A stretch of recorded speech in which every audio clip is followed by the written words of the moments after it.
प्रतिवर्षी सुमारे 37,000 कोटी रुपयाचा अधिकचा महसूल मिळत असतो। परंतु राज्य उत्पादन शुल्क विभागातील एकूण 4,936 मंजूर पदांपैकी अनेक पदे रिक्त जाणून आलेले आहेत।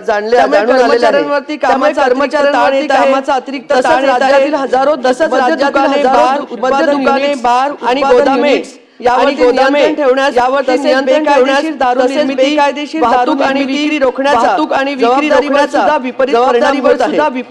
कायदा व सुव्यवस्थेचा सुद्धा प्रश्न निर्माण होत आहे। राज्य उत्पादन शुल्काने लवकर पाहायला गेला तर भरती केली गेली पाहिजे महोदय।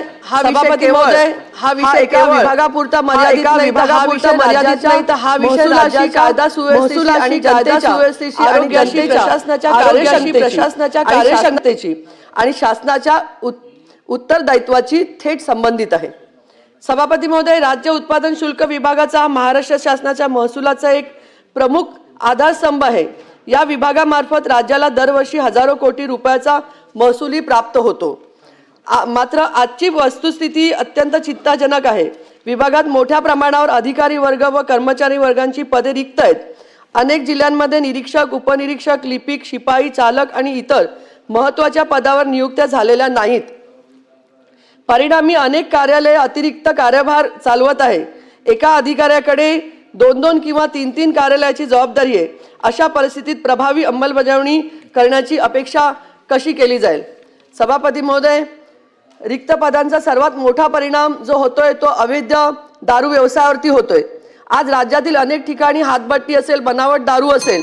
सभापती महोदय, फक्त महिला बोलताना तुम्ही असं नका करू। सभापती महोदय, महिला पुरुष हा नाहीये, तुम्ही जो विषय शॉर्ट मध्ये म्हटलं तर शॉर्ट मध्येच मांडते सभापती महोदय। अर्धा तास चर्चा त्याच्यासाठी लावलेली आहे सभापती महोदय। वाचून आपल्याला असं बोलता येत नाही। सभापती महोदय ठीक आहे आपली सूचना।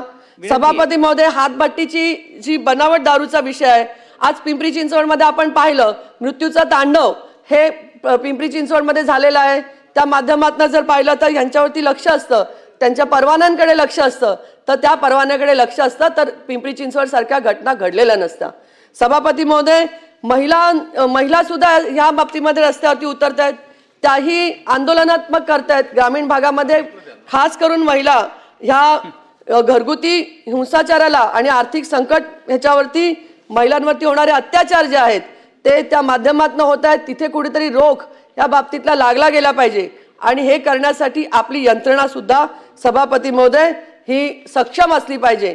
त्यामुळे ह्या माध्यमातून माझे काही प्रश्न आहेत की राज्य उत्पादन शुल्क विभागातील मंजूर पदांची संख्या किती आहे? त्यापैकी सध्या किती पदे रिक्त आहेत? मागील 5 वर्षात किती भरती झाली आहे? त्याचप्रमाणे रिक्त पदांवरील महसुलात नुकसान किती झालेलं आहे? आणि सीमावर्ती भागातील तस्करी रोखण्यासाठी आपण विशेष काय यंत्रणा करत आहात? आणि विभागातील अत्याधुनिक किती निधी मंजूर करण्यात आलेला आहे? हे माझे प्रश्न आहेत। मंत्री महोदय।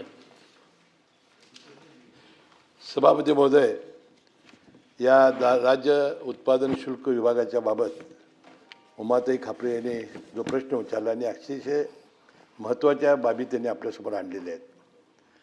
आता या विभागाचे मंत्री स्वर्गीय अजितदादा असताना त्यांनी फार दूरदृष्टीनं या विभागाचं बळकटीकरण करावं आणि आपल्या राज्यामध्ये जो महसूल येतो त्यात जास्तीत जास्त हिस्सा या विभागाचा आहे।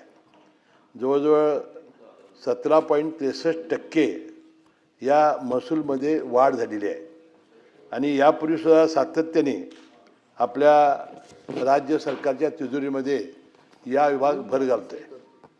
आता सन्माननीय सदस्याने जे प्रश्न विचारले की बेकायदेशीर दारू वाहतूक, परराज्यातून येणारी बनावट दारू, त्यामुळे त्याचे वाढणारे परिणाम, यासाठी एक कडक व्यवस्था करण्याच्या दृष्टीनं त्यावेळा तत्कालीन मंत्री अजितदादा पवार यांनी राज्य उत्पादन शुल्क माध्यमातून 2025-26 मध्ये 32,575 कोटीचा महसूल उद्दिष्ट होतं। त्यापैकी 19,958 कोटीचा महसूल प्राप्त झाला होता। 26-27 साली 37,518 कोटी एवढं उद्दिष्ट असून ते 2026 अखेर 6,883 कोटी प्राप्त झालेले आहेत. राज्य उत्पादन शुल्कात 31 जुलै 2025 नव्याने 1088 नियमित पदे मंजूर झालेली आहेत आणि एकूण आकृतीबंधाच्या 4,926 पदांचा झालेला आहे. नव्याने निर्माण झालेली 1,088 पदे भरण्याची कारवाई सुरू आहे. यामध्ये काही पदे सरळ सेवेने महाराष्ट्र लोकसेवा आयोगामार्फत व काही पदे पदोन्नतीने भरण्याची आहेत. परंतु पदोन्नतीनं भरण्याच्या त्या संवर्गाला मॅटनं स्थगिती दिल्यामुळं काही त्याला कालावधी लागणार आहे. त्यामुळे रिक्त असलेलं प्रमाण हे 34% यामुळे दिसून येतं. 31/7/25 विभागात 3,838 नियमित पदाचा आकृतीबद्ध मंजूर होता. त्या तुलनेत रिक्त चे प्रमाण पाहिले तर 14% एवढेच आहे. नव्याने निर्माण केलेल्या पदामध्ये मुंबई, ठाणे, पुणे, नाशिक, नागपूर, अहिल्यानगर या 6 मोठ्या जिल्ह्यातील राज्य उत्पादन शुल्क विभागाचे प्रत्येकी नवीन असे 6 अधीक्षक कार्यालय तयार करण्यात आलेले आहेत आणि महाराष्ट्र लोकसेवा आयोगानं ही पदं लवकरात लवकर भरावीत अशी मागणी केलेली आहे. 9 नंबर